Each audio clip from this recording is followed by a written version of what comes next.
Back with another night video for BG Game Preview and first snow. There's snow in the background, you just can't see it because it's nighttime. It gets dark at like 5:30. Welcome back to BG Game Preview. I'm your host Lucy Eisenbarth, and your Bishop Garrigan Golden Bears are headed back to the Dome for the third straight year. With a dominant win over Don Bosco, Garrigan moves on to the Dome to play Audubon in the semifinals. We're going to do a recap rewind on their win to get here, and we're going to break down Audubon's team and offensive and defensive schemes before jumping into my predictions for the game. Before we get into it, make sure to like, subscribe, comment down below your predictions, and go follow BG Game Preview on Instagram to stay up to date on all uploads. Also catch 3 and 30. I interviewed Tate Furch last week. More to come from 3 and 30. I want to try to get one out this week and the following week. That is the series I want to stay consistent with through the downtime between sports and between seasons. Without further ado, let's get right into it. Start off this episode, we're going to break down Garrigan's dominant 51-21 win versus the Don Bosco Dons. This game started out very different and very close for Garrigan. Garrigan went down 6-0 to start. Don Bosco scored on their first drive of the game, and Garrigan answered back right away with a 64-yard rushing touchdown from Tate Furch. Going into the second quarter, Garrigan led 22-14 and then came out and scored 16 points to start the third quarter. They let up one touchdown in the fourth while scoring 15, which gives them their 51-21 win over Don Bosco. I do believe that my final score prediction was Garrigan 47, Don Bosco 28, so I wasn't too far off for my first really close playoff game. I thought after I made that prediction that the game would be a lot closer, but Garrigan seemed to hit the hammer right on the head of where I marked them. Only 4 over on Garrigan and 7 under on Don Bosco for those curious on the math of that. Breaking down some stat line side of things, I don't have Don Bosco's stats, unfortunately. They are not put into bound, but we'll cover Garrigan's stat lines instead. Senior Tate Furch completing all three of his passes for 40 yards and 1 touchdown, while rushing for 184 and 3 rushing touchdowns. One being the 64-yard touchdown that we saw him open the game with, which was a really cool highlight. He led Garrigan's team in rushing this week, so looking over at receivers, Junior Michael Joyce had 2 catches for 36 yards and 0 touchdowns, leading the Golden Bears this week.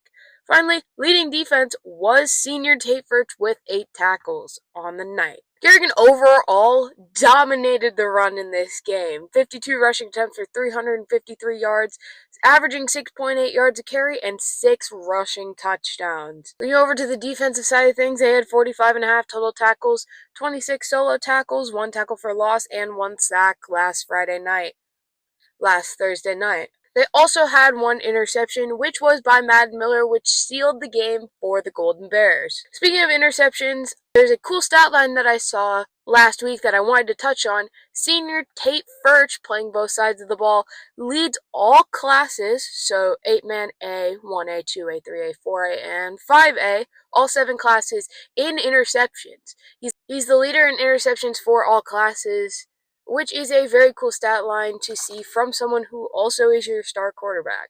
Overall, like I said earlier, Garrigan dominated this game on the ground. That's where all of their points came from, mainly, except the 1 receiving touchdown, which I apologize, I do not know who caught that. But overall, a very good game for Garrigan. The start of the game was close, and it was a little different for Garrigan, as we've seen them come out and dominate usually in those types of scenarios. They get out there and they just throw up points right away. So this was a little bit different for Garrigan, but they overcame it and they came back very well, winning 51-21. They did a very good job in the second half of containing Ty Christensen, Don Bosco's star running back. They also were able to figure out when the QB was going to run and how to stop that and contain that. Overall, a great win for Garrigan. They are moving on to the Dome. They play this Wednesday at 10 a.m. and we're going to go look at their opponent right now. Garrigan's opponent this Wednesday is the Audubon Wheelers. This team enters this game at 11-0, and we're going to see how they got there. Starting off, they have a 64-18 win versus Remsen St. Mary's. Now you might be saying, well, Remsen St. Mary's canceled their season. Remsen canceled their season after week 3, which is why they still have a win versus them. A 76-8 win at Griswold, an 84-7 win versus Arwiva on their homecoming, a 66-0 win at Cam, a 40-8 win at Fairmont Hills, a 84-0 win at Glyden Ralston, an 86-30 win at Coon Rapids Bayard on their senior night, a win 80-16 versus Exire EHK on Audubon's Parents' Night, a win 58-20 versus Lennox in the first round of 8-man playoffs, a win 82-0 in the second round of playoffs, and finally a win 26-19 versus Iowa Valley last week to get them to the Dome in the 8-man quarterfinals. A lot of people did think Iowa Valley was going to win that game. I personally did think Iowa Valley was going to win that game. I did mention in my last video that of all of the teams to upset a team, it would be Audubon. Audubon won 26-19 in a very close game and a very thrilling game. Audubon was number 5 going into the playoffs, and Iowa Valley was, I believe, number 4 or number 3. Regardless, the Audubon Wheelers are dome-bound, and they will play your Bishop Garrigan Golden Bears this Wednesday. Looking at Audubon's stat line side of things, their leading passer, sophomore, I apologize if I butcher this name, Aiden Keshgard, has completed 33 of his 46 passes for 772 yards and 12 touchdowns. He's the leading rusher for the Wheelers as well, with 131 attempts for 1,418 yards and 32 touchdowns.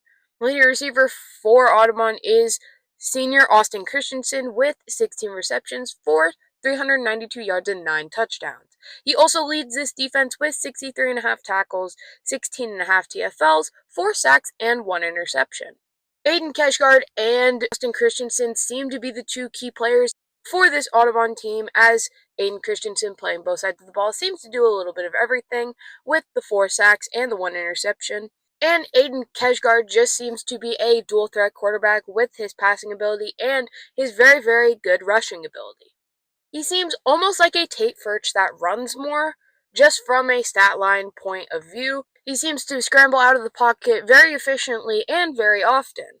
He seems that when he is passing the rock, he is able to throw it efficiently and throw it effectively. He's able to hit his wide receivers and can make some big plays while passing the rock, but mainly stays on the ground. He will be a key player for Garrigan to target in this game. Looking at Audubon's team stats overall, they have 371 rushing attempts for 3,369 yards, averaging 9.1 rushing yards per carry on the season, and 74 rushing touchdowns. Looking over to the defensive side of things, they have 399.5 tackles, 255 solo tackles, 82 tackles for loss, 17 sacks, 9 fumble recoveries, 3 recovered for a touchdown, and 14 interceptions, 5 of which have been returned for pick sixes. This Audubon team seems very good. It seems like they have a relentless defense and a very, very high-powered, high-efficient run game. Most of the plays that we'll see at the Dome from Audubon will be run plays, just based off of stats. This is the moment that everyone has waited for this season. What is going to happen in this game? For predictions, you know what, we're gonna have fun with it. We're gonna go backwards hat. Garrigan made the Dome. We're gonna have fun. It's funny because if you ask anybody that knows me, they know I love a backwards hat. It looks a little weird because of the lighting, though. That's a little bit of the better lighting. But anyway, finally, we're going to get to my predictions for this game. This game is going to be very, very hard to predict. I do think it's going to be very, very close. Games at the Dome are very nerve-wracking for players. They're so big. Everything is riding on the line right here. Hey, so sorry, it is the next morning, so if you got flashbanged by the lighting, I do apologize. But I realized last night when I was editing that over 15 minutes of footage didn't have any audio. So I cut it at a weird point. That's where the audio turned off. It did get cut at a weird point. And I'm going to try to refilm it and get this video out as soon as possible. This does help me condense down my footage, and I guess will make it easier when editing, but the video will be out later than I expected. Part of this is being filmed before school, and part of this is being filmed after school. That's why I'm being blinded by the sunrise over there. But as I was saying, it is a huge moment. It is a nerve-wracking moment. You're in the Dome, you're playing in front of a bunch of people. It is the biggest moment of your high school career, and you want to make it to the championship game. That's why you want to stay a little more conservative with your predictions, and that's why it is hard to predict these games, because anything can happen. Any team can choke, any team can make a mistake. It really all just comes down to who perfects their game better beforehand going into these games. The key factor for Garrigan will be stopping the run, containing Aiden Kejgaard, and looking out for guys like Austin Christensen on defense. If Garrigan also in turn gets their run offense going, they can very well win this game. For Audubon, key factors are going to be stopping Ethan Marceau and Tate Birch. A huge thing that's good about Garrigan is that they have those two guys. I think that Garrigan will be running a lot of option plays with Tate and Ethan to try to throw Audubon off and try to create some big plays from those runs. Both are very, very effective runners, and both can make huge plays when it matters most. I firmly believe that if Garrigan can stop Aiden Kejgaard, Audubon's offense will be very limited and they won't be able to generate a lot of points. Audubon's offense really relies on Aiden Kejgaard to run the ball. He also throws it, so if the secondary is ready for the time when he's contained and can't scramble out of the pocket, he has to throw the ball. If Garrigan's secondary is there, then this game will go to Garrigan.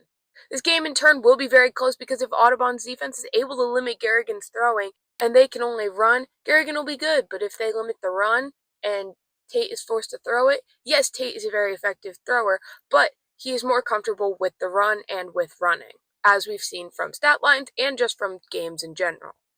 With this, my final score prediction for this game is your Bishop Garrigan Golden Bears 38, Audubon 31. I think that Garrigan will be able to limit and contain Aiden Kejgaard, which will lead them to the win in this game. He is their main focal point of their offense, so if you are able to limit him even a little bit, I think that offense will be shut down a little bit and will be limited very much so. They won't be able to get the chains moving, and they won't be able to run the ball downfield as well.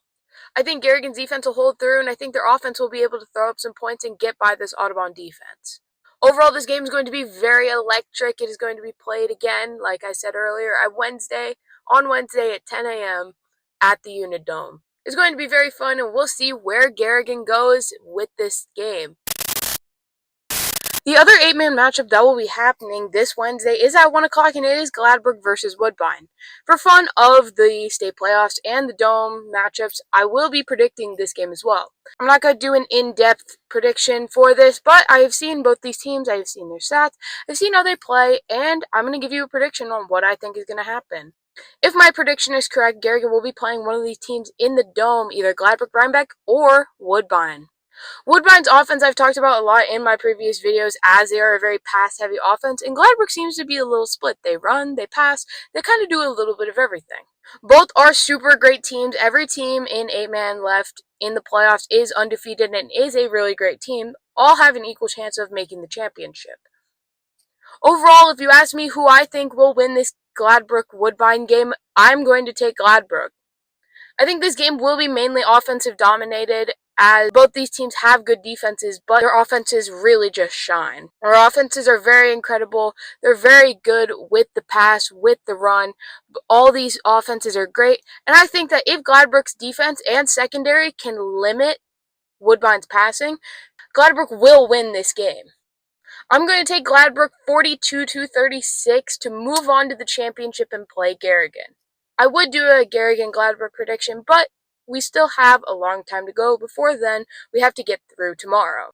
With that, these are all my predictions for the Dome. That is the end of this week's episode of BG Game Preview and the first round at the Dome, the 8-man semifinals. Make sure to like, subscribe, comment down below if you agree with my predictions, if you disagree, and comment your predictions if you have any. I apologize that this video is so late getting out. It would have been out early this morning and maybe right after school, but I lost the audio with the first recordings.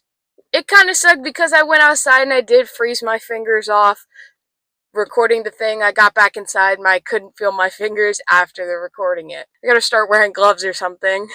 Without further ado, this is Lucy Eisenbarth signing off on BG Game Preview.